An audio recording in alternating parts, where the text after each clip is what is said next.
Our next inductee is Richard Lane. Rick Lane graduated valedictorian of the Coleman High School class in 1962.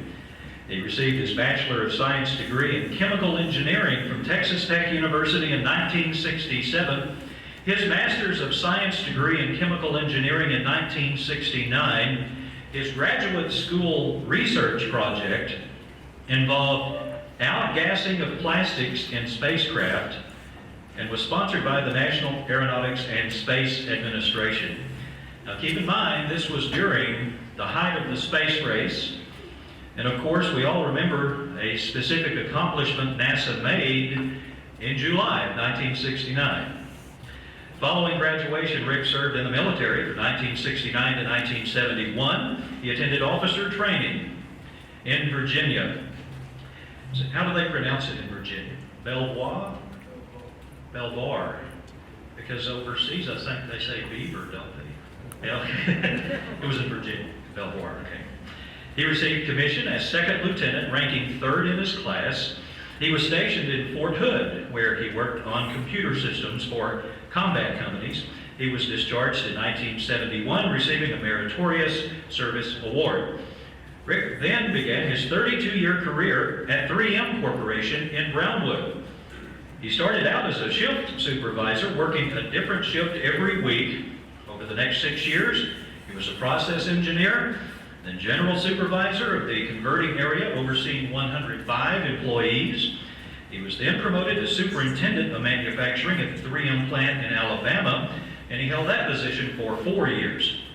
Rick returned to Brownwood as plant supervisor for 2 years, and then held the position of plant manager in Brownwood the next 7 years. During these 7 years, the plant set corporation records for productivity and for safety without a major injury. The Brownwood plant received many awards and grew jobs under Rick's management. In 1991, he was promoted to division manufacturing in St. Paul, Minnesota. He worked on reflective products used in license plates, road signs, and pavement markings.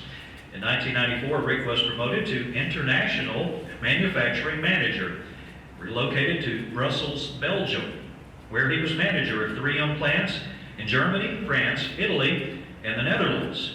Afterwards, he was promoted to manufacturing director, executive level at 3M, St. Paul, Minnesota.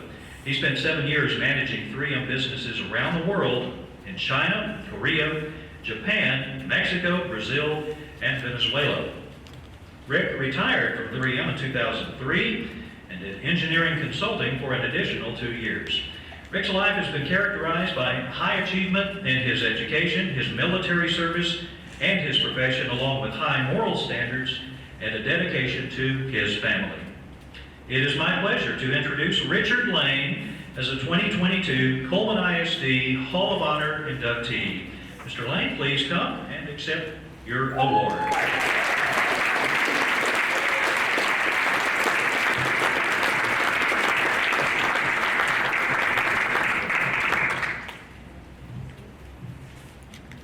When Brandon called me and said I had been inducted into the Hall of Fame, I was totally shocked. I meant me, and I had to find this saying that would tell you how I feel. So I'm going to try this. It doesn't work. It don't work. But this is the way I felt when he told me that. Did you hear that? Let me try it again. It's a soldier from General George Custer, a comical music song that says, "What am I doing here?" And after hearing all this on these people, I would say it again, what am I doing here? And so many of you have done more than I, but I'm proud of what I have done for Coleman and for the friends and family that I have. Over the years, I've made more presentations in all over the world, and I think, man, I've done a lot. I was nervous about them, but not nearly as nervous as I have about this. I think maybe the difference is that was business and this is personal, and I'm so proud of it. I started out Coleman Elementary School with South Ward, and I wasn't a very good student right off. Very first week of school, we didn't have kindergarten then, so it was first grade. It had been raining, and those of you who may remember, there was a branch that ran down the north side of the campus. And when it rained, the water stood there and the frogs multiplied. And they laid a lot of eggs. And even though we were told not to go down there, me and some others, we went down there and got that jelly-looking stuff, it's frog eggs, and threw it at people. And I proceeded to get taken to the principal's office where I tested out his paddle.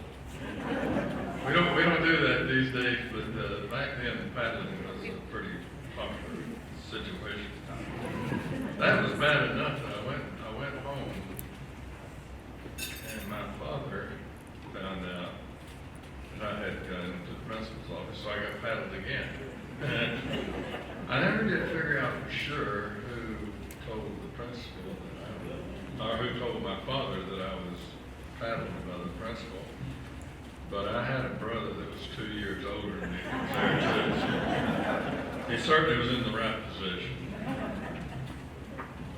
If I had to say one thing that's most amazing to me, other than some of the courses and teachers that I went in, was as a group, the elementary teachers we had at Southworth were just unbelievable.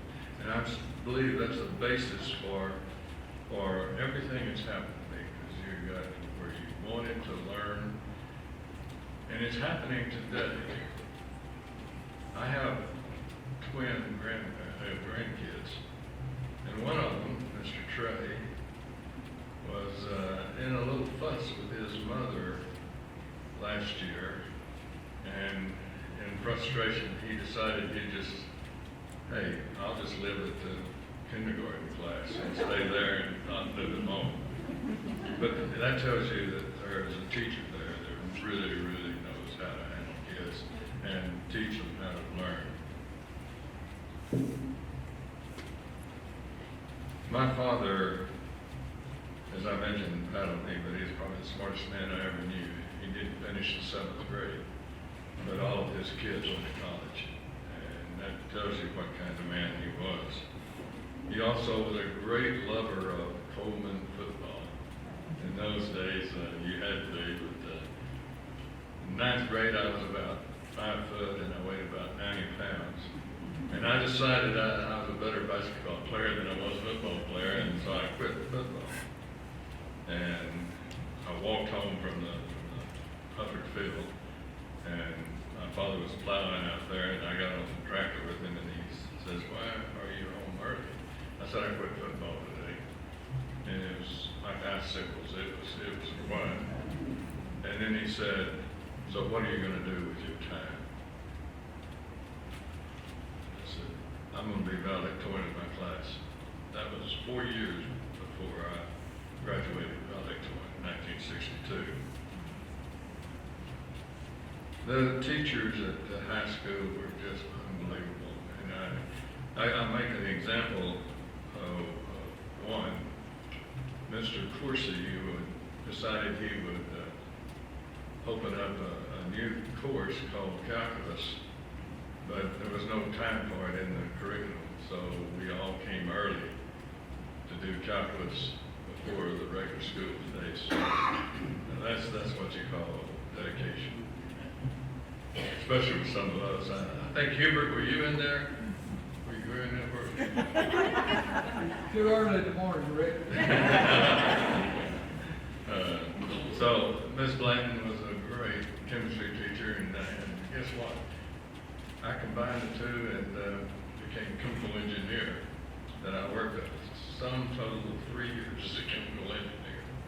The rest of the time was management. Unfortunately, in '64, my father died, and you'd think that would tear you up, and it did. And had been for my family, I probably would never even graduated, but they stood in there with me. And I graduated and then got my master's degree, and I had plans to become a college professor in engineering. In the Army, he thought I'd look really good at OD Green. So I joined the Army in 1970. No, what was it? Anyway, huh? 69, there you go, thank you.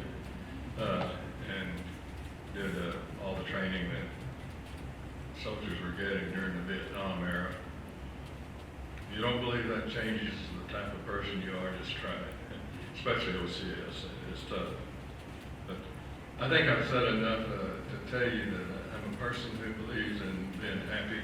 I'm a person who believes in having fun, and I believe in working awful hard also. My family is unbelievable. I have three brothers and a sister. Four of us boys, three brothers. My father used to say 4 jacks and a queen. So you know how he felt about it.